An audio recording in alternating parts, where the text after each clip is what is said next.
আমরা গন্ধ পাচ্ছি আমাদের এই সোহাগ হত্যার মধ্যে দিয়ে।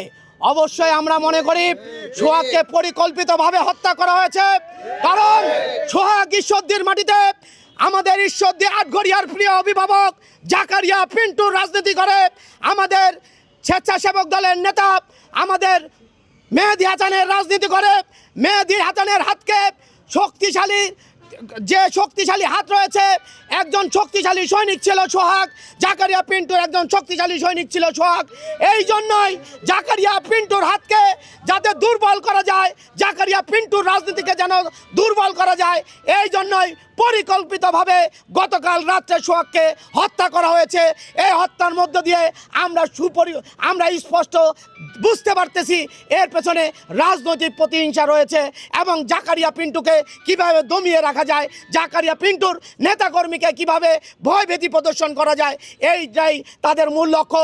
তো এরা কি করছে, নোংরা রাজনীতি নিয়ে গেছে। আজ নোংরা রাজনীতি নিতে নিতে নিতে নিতে কোথায় নিয়ে গেছে, আজকে আর একটা তরতাজা প্রাণ ঝরে গেল।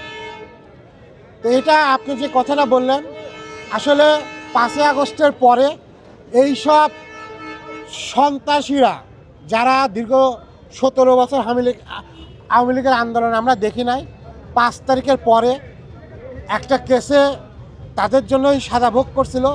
বের হওয়ার পরে এই শয়তানগুলা, এই নেতাগুলা আর একটা 23 বছর পরে এরা সব এক জায়গা হয়ে এই বিএনপি আসার পরে বিএনপির হত্যাকতার সাজার জন্য একে একে পরিকল্পিতভাবে এই নোংরা করছে। কালকে আমি আমাদের ফকিরাবাদতলা অফিসের দোকানে ছিলাম, পরে আমি বাড়ির যাই তখন দেখি ভাইয়া কী লাগে, ভাইয়া কখনো দেখলাম, দেখে আমি নামলাম। আমার ফ্রেন্ড সার্কেলটাও ছিল ভাইয়ের সাথে। পরে সোহাগ ভাই হলো রিশাদ দাগ নামা দিয়ে আসতে আইছে রেলগেটে, আর আমার 200 টাকা দিয়ে বললো তোরা তালতলা মরে যা, আমি ওখানে আসতেছি। পরে আইসে রিশাদ দাগ নামা দিয়ে টিটে নাকি খাইছে, খাওয়া দাওয়া করে এবার সেন্টারে যায় দাঁড়াইছে। এবার মানে সেন্টারে যায় একটা গলিতে দাঁড়াইছে, ওই গলিতে মানে সন্ত্রাসীরা হয়তো কোনো মানে পোস্ট টোস্ট ছিল, ওরা মনে করেন যে এরকম খোঁজ টোস দিছে। পরে যায় মনে করেন যে ওখানে রানিং মানে যেখানে পাইছে ওখানে রানিং মেরে